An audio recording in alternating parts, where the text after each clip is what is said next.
Et est-ce que vous pouvez vous présenter pour nous? Eh ben, oui, bien sûr. Je suis Mélanie Arnaud. Et moi, Bruna Ducoter.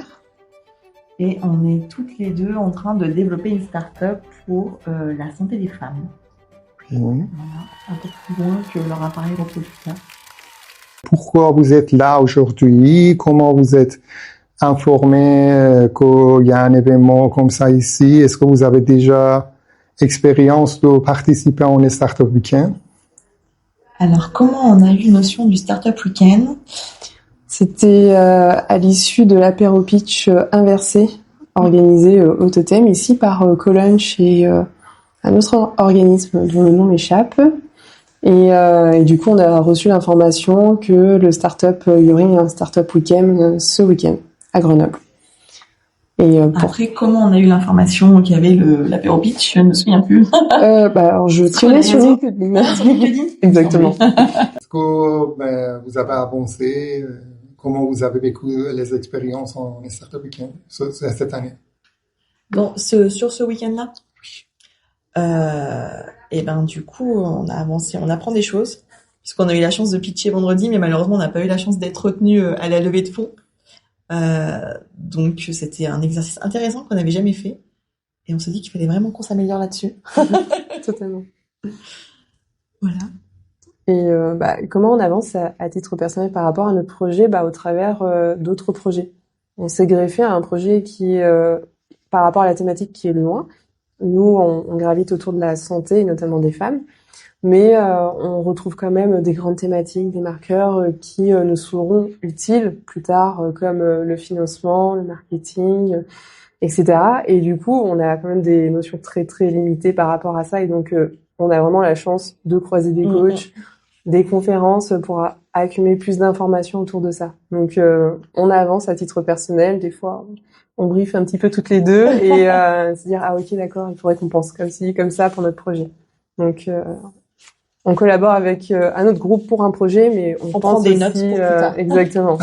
Votre parcours entrepreneuriat, c'était quand que vous avez commencé ce parcours? C'était quand? C'était comment? Pourquoi?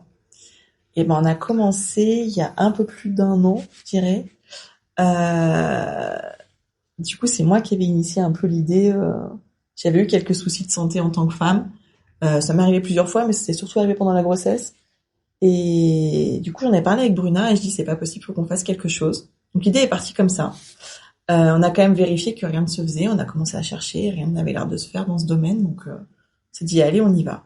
Et entre ce moment où on a eu l'idée, où on était sûr qu'elle était importante et intéressante, et aujourd'hui, il s'est passé plein de choses et surtout plein de remises en question, parce que c'est quand même la réalité des choses. Beaucoup de syndrome de l'imposteur aussi, malheureusement. Et ouais, c'est un peu les montagnes russes. On monte, on est content, puis on redescend, puis on se dit allez, on y retourne, on remonte, on apprend plein de choses, on y croit, et puis ça redescend. Mais tout reste une expérience quand même formatrice. Est-ce qu'il y avait des moments où vous avez des échecs et comment vous avez passé ce moment-là pour vous remotiver et recommencer? Alors, nous, on vient du monde de la recherche, notamment clinique, c'est-à-dire appliquée sur les hommes, les êtres humains. Et ce qui est génial avec la recherche, c'est aussi très fluctuant.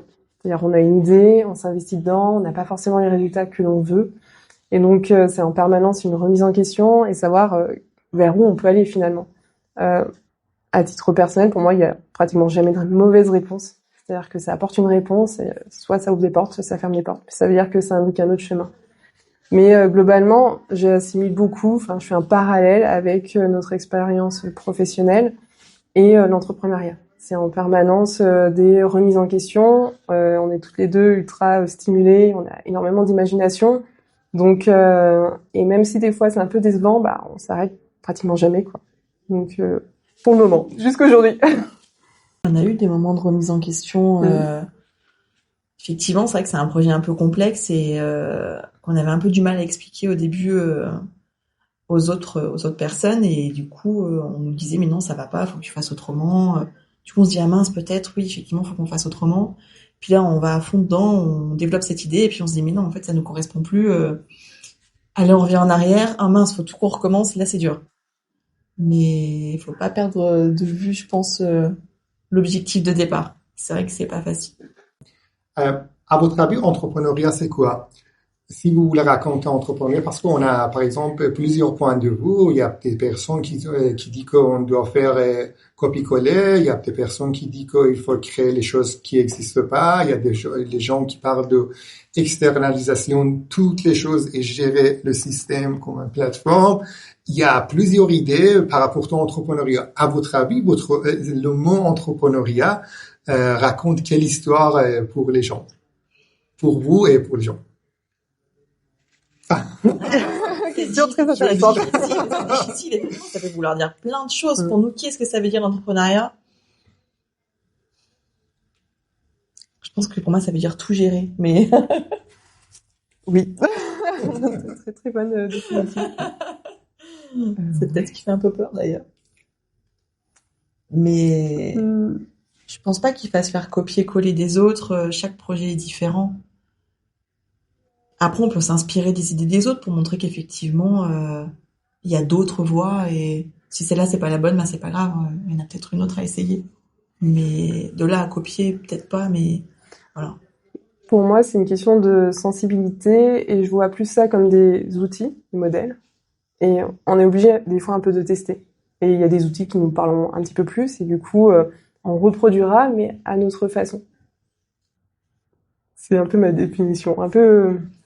Mais c'est difficile comme Oh question. oui. C'est notre rôle de poser les questions difficiles. Un moment dans votre vie que vous avez réfléchi et vous avez dit, so why not me, pourquoi pas moi?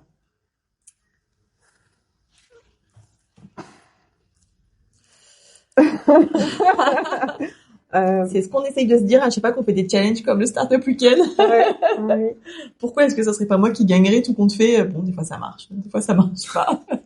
En tout cas, je pense que c'est ce qu'il faut se dire à un moment où on y va parce que sinon, c'est pas possible. Il faut se dire qu'on sera l'exception, il faut se dire qu'on va y arriver.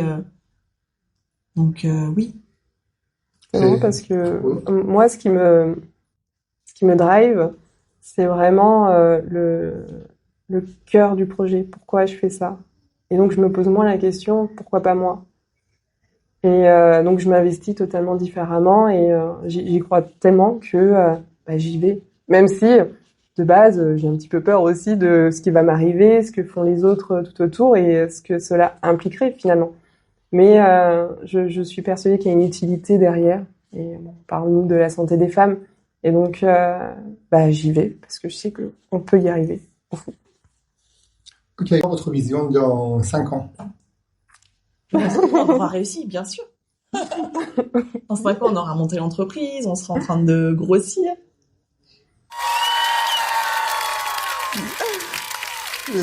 Aucun doute. Toujours 2 dans cette équipe? Non, on sera plus 2. J'espère qu'on sera un peu plus parce qu'à 2, on va pas y arriver. C'est quand même un gros projet. Donc là, déjà, rien que pour créer l'entreprise, il faudrait qu'on soit plus que 2. Donc non, j'espère qu'on aura déjà une petite équipe avec nous et qu'on commencera à faire des jolies choses. Je vous demande de faire 3 pitchs par rapport aux idées que vous avez déjà, les idées des autres que vous avez entendues, votre idée, votre parcours. Et on va demander aux intervenants, aux audiences, de deviner est-ce que c'est vrai, est-ce que vous êtes réussi, est-ce que vous avez un échec, est-ce que vous êtes en train de faire, est-ce que c'est une petite idée que vous n'avez pas commencé. Imaginez, vous êtes une femme, vous êtes fatiguée, vous avez un peu des nausées, vous êtes essoufflée, vous allez à l'hôpital et là on vous dit c'est rien, c'est le stress, tout va passer. Bon, manque de peau, c'est aussi les symptômes de l'infarctus du myocarde. Mais ça, tout le monde ne le sait pas encore. Les femmes d'aujourd'hui sont un peu comme une boîte noire remplie de données dans laquelle personne n'a pensé à regarder. Jusqu'en 1993, les femmes étaient exclues des études cliniques, conduisant aujourd'hui à des traitements ou autres prescrits aux femmes comme aux hommes, alors qu'étudiés uniquement sur les hommes. Donc ça, c'est ce qu'il faut savoir, c'est la base. Pour développer la santé de demain, il faut vraiment qu'on travaille sur la recherche d'aujourd'hui. Et ça tombe bien, la recherche, c'est un peu notre domaine d'activité. Ce qu'on vous propose, c'est donc de développer une solution qui s'appelle Alexandria. Développer une solution qui s'appelle Alexandria pour ne plus réduire la femme à son appareil reproducteur. Pour cela, on a besoin de leurs histoires de santé afin de pouvoir les traduire en données scientifiques valorisables auprès des acteurs de la recherche, que ce soit privé ou public. Donc, on veut donner la possibilité aux femmes, grâce à une application qui leur servira comme assistant, de s'exprimer déjà librement, de structurer leurs données de santé et de mieux se connaître. Mais aussi, grâce à ces données, favoriser la recherche pour augmenter les connaissances. Donc aujourd'hui, nous, on a besoin de développer une maquette de ce futur assistant numérique, de cette application pour les femmes, pour contribuer à la recherche. Ok, ça c'est une idée que vous êtes en train de faire. Oui. D'accord. Deuxième idée. Une copine, Sophie, elle a 25 ans et elle est porteuse d'un handicap moteur. Et Sophie, comme tout le monde, adore voyager. Cependant, voyager quand on a un handicap moteur, eh bien, c'est difficile d'organiser, et d'autant plus que Sophie, en fait, elle aimerait voyager avec des personnes qu'elle ne connaît pas forcément pour découvrir le monde au travers de nouvelles rencontres. Mais le plus important, c'est que les personnes qu'elle connaît pas, elle aimerait bien qu'elles aient les mêmes centres d'intérêt qu'elle. Donc ça, c'est difficile. Comment trouver des personnes qui ont les mêmes centres d'intérêt que soi et qui seraient d'accord de partir avec une personne qui porte un handicap pour la même destination que moi.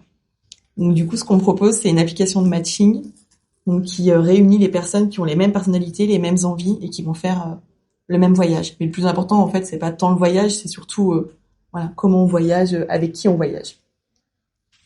Merci. Bah, après ça, c'était... Et après, une autre idée... Ça, c'était l'idée de... C'est l'idée du projet. Projet que vous êtes dedans. Oui, okay, qu'on est dedans, parfait. mais non. Du coup, c'est dur parce que c'est pas notre projet. Non, c'est vrai. Non, mais c'est cool.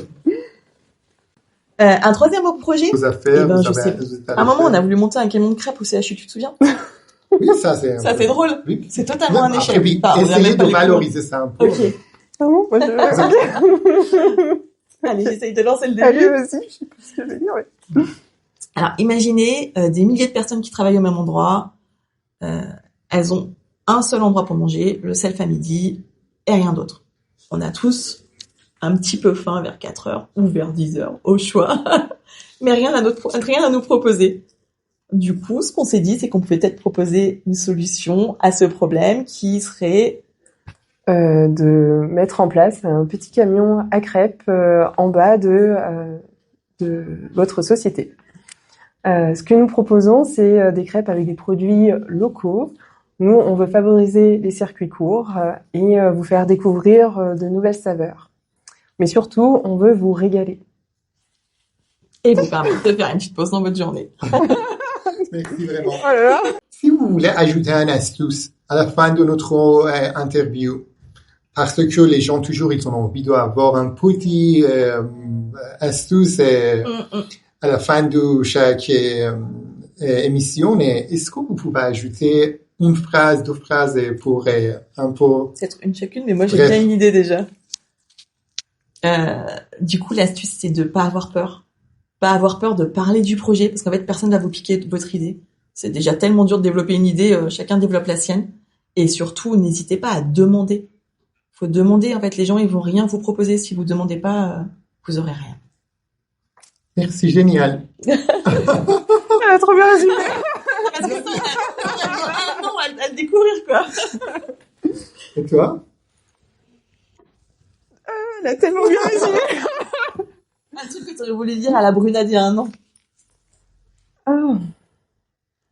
Mais j'aurais dit presque pareil, ne pas avoir peur et surtout, ce que j'ai dit tout à l'heure, toujours accrocher au cœur du projet et pourquoi on le fait en fait. Pourquoi ce projet nous tient à cœur, ouais. Qu'on vibre pour ça, quoi. Effectivement, il y a pas de petites idées. Merci, m'ont raconté votre belle histoire et votre belle expérience. Elle sera belle dans 5 ans. Merci beaucoup.